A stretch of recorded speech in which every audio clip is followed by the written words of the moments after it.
Archie Fuller with 5, 4, 3. Hey! Archie Fuller!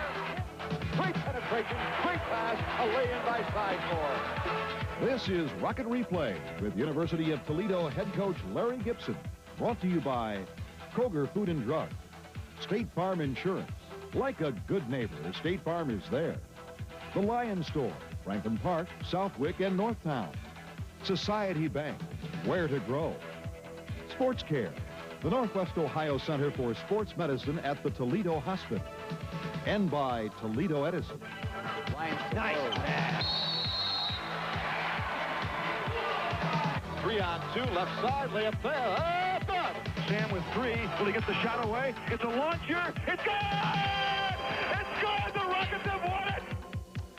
Larry Gibson, your Rockets reached down deep during practice, took a look at themselves, along with the coaching staff, had some conversation, had some good practices that resulted in 2 victories. Well, I think, Jerry, we've come out and played a little harder in the last 2 games. A week ago, we were pretty embarrassed, and now I think today we're on the right path. We're starting to fight our way back.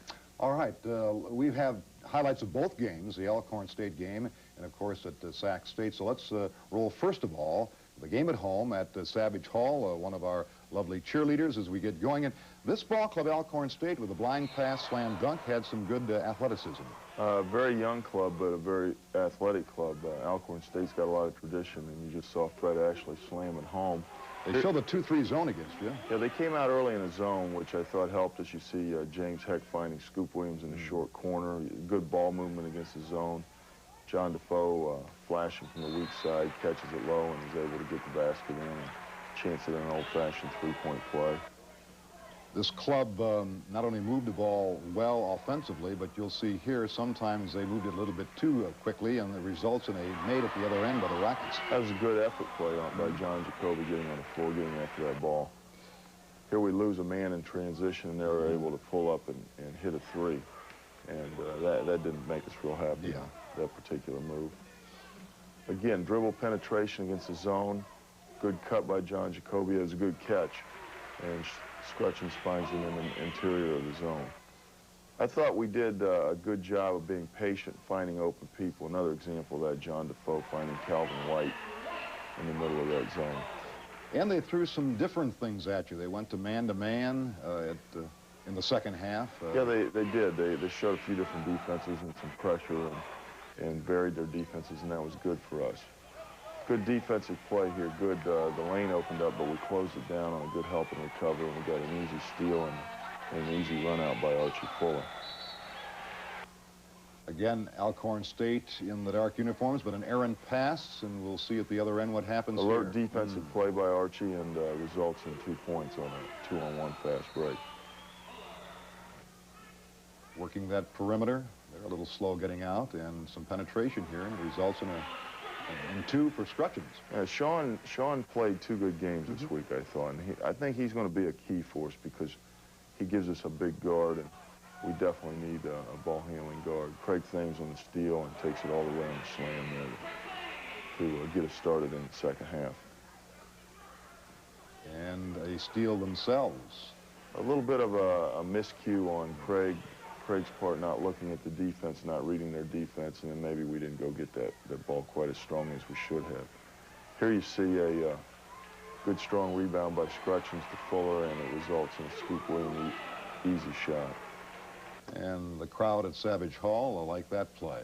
Again, they're in man-to-man now, and here a little give and go and a little fingertip two-hander by Calvin White. That was a good execution of our out-of-bounds play. Sean they listed him as 5 for 5 from the field in this game. We went back and reviewed the film. He did miss 1 shot, so he was 5 for 6, but that's still outstanding shooting. Got a lot of easy shots this game, I thought, which meant we were executing our offense a little better. Good ball movement, good decision there. We fake inside, the defense collapses, and we find the open man on the perimeter. And here comes Alcorn State back, the old alley-oop. They're capable of making those type of athletic plays. You see, Fred Ashley's a good player, the young man that just made that shot. It's good to have Tim Shirek on the comeback.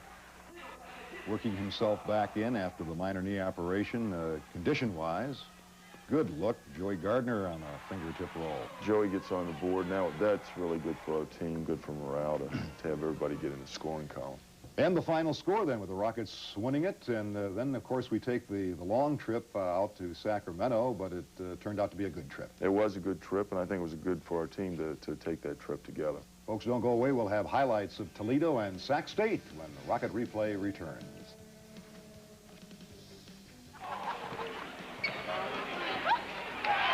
Before, I had been starting to rush my shot, and today I basically just tried to settle down and concentrate and relax. So we basically tried to come back and everybody just play hard and confident, if everybody push for each other, and as you can see, it worked. And I think we played a lot more relaxed also.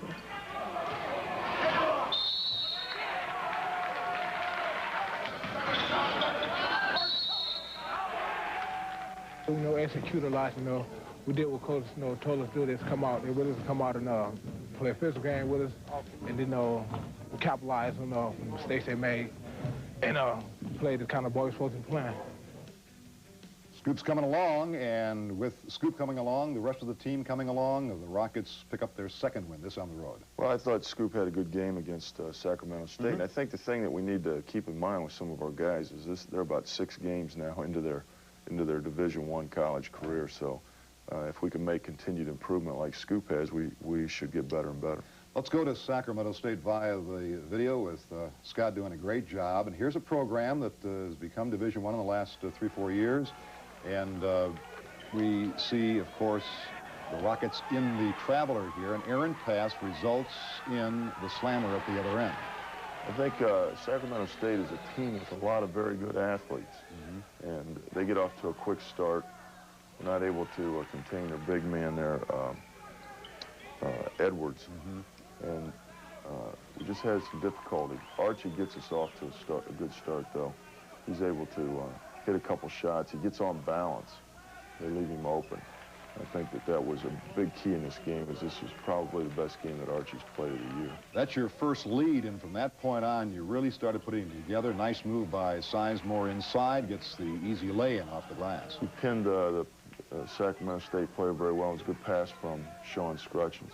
Again, you see us going inside, and Calvin Weiss is able to move them out and get a basket inside. We've got to get more of that. We've got to score from the interior. Scoop on a good high-low pass from Daryl Sizemore. I like the way they use their bodies, Larry, at the block.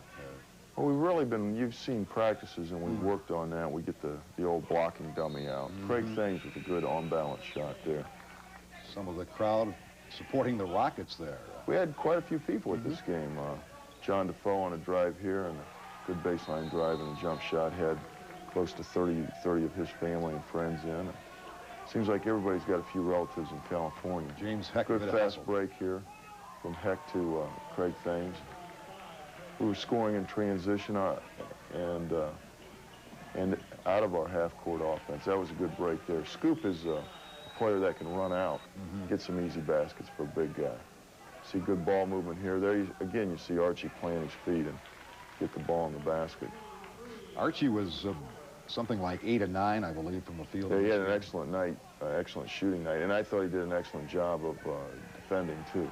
John gets us started. We're nursing a 7-point lead. We come out, gain first possession, shooting a 3, go up. Good movement. Go up 10, and then we come right back with a transition basket on a good pass from Defoe to Scoop to John Jacoby. Circle cut by Thames is not there, so let's go this way. And boom. James Heck hits a 3, and we just pushed this thing up to about 17, hovered there, and then pushed it up much higher. And really, the game was never in doubt. Good power drive by Defoe. That was a good drive. Found a gap in the defense and took it to the basket. Skip pass in, and Jake said, my God, I can't believe I'm this wide open. But here, he gets hammered, but finishes the play. There's the bag drill that comes in. That's right. We hit him with that tackling dummy. Yeah. That was a good post move by Scoop. You like that one, too. So did the bench. That's good to see. Well, you're right. It's good to see the teammates that are there encouraging the players on the court on. Look at the movement. Look at the good vision resulting in that lay-in. They're a very pressure-oriented team, right. And if they don't steal it from you early, then you've got opportunities late. Again, Archie Fuller square, goes up strong and makes the shot. Craig Thames, a little knock away, but then James Peck says, well, all right. Nobody's going to guard me. I'll just take it. Probably in this game more than any other, we were patient. We executed our offense. And Joey Gardner with a nice pass. Good spin move.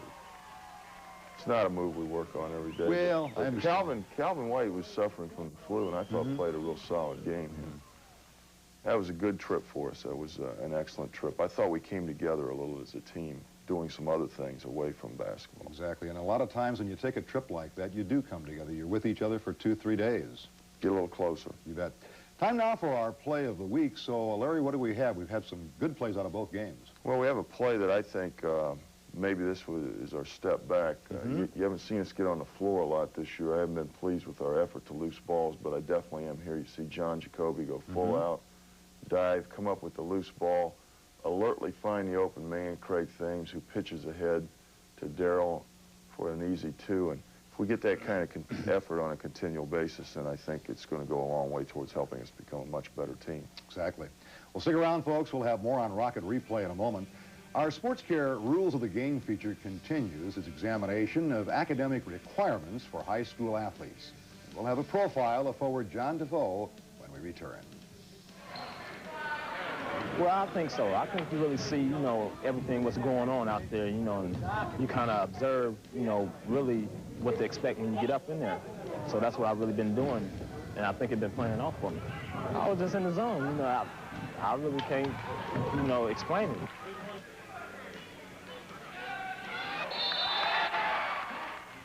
On this week's Rules of the Game, we're going to continue with the academic requirements that you have to obtain to get a college degree to play Division I athletics. And this portion is the standardized test, the ACT or the SAT, and what you have to score to qualify. Again, this has changed with the core and requirements that have changed and the raised in grade point, and that the ACT score is a 17 and the SAT score is a 700. You can take the test as many times as you want during that year, and you can combine scores. And that's a big key and a big assistance to your effort, in that you need to sign up for it and reserve a spot for yourself where you can take it as many times as you can to get that score. Now, if you do very, very well on a standardized score, your grade point in your core can go down and you can still qualify. If you have a 17 or a 700, you have to have a 2.5. If you have a 18 or a 750, your core can go to a 2.375. If you have a 19 or an 800, it can go to 2.25 in the core. If you have a 20 or an 850, it can go all the way down to 2.125. And then finally, if you have a 21 on the ACT or a 900 on the SAT, you only need a 2.0 in the core. So the standardized test is very important to, not only do you have to meet that requirement, the initial requirement of 700 or 17, but if you do very well on it, it can give you a little cushion in your schoolwork and your core. The new area that has just started for juniors and sophomores and freshmen is the initial eligibility clearinghouse, which is located in Iowa City. All of your credentials need to be sent to this clearinghouse for them to certify you to be eligible to obtain a scholarship. This packet is available at all of your high schools, and it can be obtained from your guidance counselor. It has all the information that you need to know where to send your credentials and your test scores to this clearinghouse. You can get this packet from your counselor, or if they don't have it, you can call Iowa City, Iowa, and the number is 319-337-1492. Hopefully this will be a little bit clearer on what you have to do to qualify to get into school and to continue your education and continue your career athletically. I hope this helped, and if we can be any more assistance, please give us a call. Coach, there'll be more written and said about this whole process, I think, down the road. Well, this is a very controversial issue, and I think that there's no question these tests are culturally biased, and certain segments of society are hurt by them. Okay. Let's take a moment now to recognize our Paramount Rocket academic achievers. Each week, we pick 2 student athletes who excel in the classroom as well as on the playing field. This week, our honorees are a couple of guards, Joy Gardner and Dana Drew. Joe is majoring in business with a grade point average of 3.8, while Dana is a political science major with a grade point average of 3.9. Our thanks to Paramount Healthcare for recognizing their academic achievements. Well, time now for our Rocket Profile. Toledo's trip out west last week had special meaning for one Rocket player. Of course, we're talking about native Californian John Defoe. And here's our producer, Scott Schultz. Number 33, John Defoe. Normally, when a college basketball team travels clear across the country to play a game, they are in hostile territory. Except in the case of Thursday's game at Sacramento State, which was a homecoming of sorts for Rocket forward John Defoe, who hails from nearby San Mateo, California, yet chose to attend the University of Toledo. Good coaches, good facility. You know, we get to play in front of a lot of fans. And I like to get away from home. It's only 2 years. I wanted to experience something new because, I mean, you know, you got your whole life to live. You want to do a lot of things, so I figured why not. So how does a student athlete in California hear about Toledo basketball? John attributes that to a friend of Coach Larry Gibson. My high school and junior college coach both played under Bud Presley, and Coach Gibson is friends with Bud Presley, and my junior college coach had met him, and then from my freshman year they started sending me stuff, and then I didn't really consider it too much until I actually started talking to him, and he's a real good recruiter and got me interested. Those sentiments are echoed by John's parents. It's a good school, and I really like the coach. You know, I was very impressed with the coach. So, and it was the style of basketball John was used to. So, I think he fit in, you know, right away. He went to Toledo and was there and checked it out and came home and told us that there was no other choice, that he wasn't even going to go look at the other schools because he loved it. He was so impressed. Well, it was a surprise, but I think it's been a good choice for him. We got really good fans. I mean, they just love Toledo basketball. When I talk to them, I could just tell how they, you know, they just thrive off it. So we'll get it done, don't worry. The one thing that stands out when you meet John is his competitiveness, both on the court and in the classroom, where he's an excellent student in the College of Business. I mean, when we win a game, I feel like it's, you know, like how it can't get any better. But when we lose, I'm just like, I get so down. So I like that, be in control, sort of. And it's a competitive field also because of business, so you're also competing against other corporations and stuff like that. Getting back to the Sac State game, John even had his own cheering section in the stands. The faithful, they've gone to every high school game I've ever played and all my junior college games, so they'll be here in full force. And they weren't disappointed.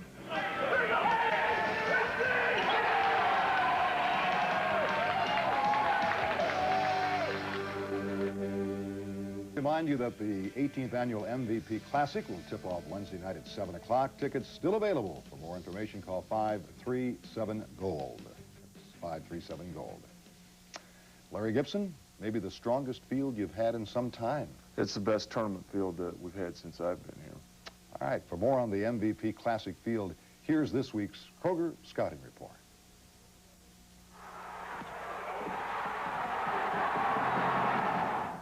The 18th annual MVP Classic features a good field with recent NCAA tournament experience. The Rockets will face the Delaware Fighting Blue Hens, a member of the North Atlantic Conference. Forget the nickname and remember this: Delaware has been to the NCAA tourney each of the last 2 years and lost to Louisville by only 6 last year. Back from that team is 6'3" guard Brian Pearl, a junior who leads the team in scoring, averaging 15 points a game. He's paired in the backcourt with Rob Garner, a 6'2" sophomore who's scoring 13 points per game. 6'5" forward Robbie Johnson is Delaware's main three-point threat. And up front, 6'8" Matt Strine has provided scoring and rebounding for the Blue Hens. All in all, a tough opening test for the Rockets. In the other first-round game, Columbia of the Ivy League takes on Murray State of the Ohio Valley Conference. The Lions of Coach Jack Rowan have struggled, off to a 2-4 mark. They're only shooting 40% from the field, and the only player in double figures is 6'5" senior Jamal Adams, averaging 13 points per game. They'll face a Murray State team that has recent postseason experience and a lot of athletes. Head coach Scott Edgar has a senior-dominated team that is strong in the front court and likes to get out in transition. Murray State can press full court effectively, and if Toledo meets the Racers, it could be a very exciting and entertaining game. With this Kroger Scouting Report, I'm Scott Schultz. Well, you're down to the last two before MAC warfare begins first of the year. Well, this is our final tune-up, Jerry, for the part of the season that counts the most. So, and this is a great tournament. I think fans will enjoy the basketball being played by all the teams in this tournament. We wish you best of luck. Thank you. Folks, that wraps up a Rocket Replay for this week, and we'll be back next year. That's right, with a recap of both games. For Coach Larry Gibson, Jerry Kyle, have a happy and safe New Year, and so long for now. Rocket Replay with Larry Gibson has been brought to you by Kroger Food and Drug, State Farm Insurance. Like a good neighbor, State Farm is there. The Lion Store, Franklin Park, Southwick, and Northtown. Society Bank, where to grow. Sports Care, the Northwest Ohio Center for Sports Medicine at the Toledo Hospital. And by Toledo Edison.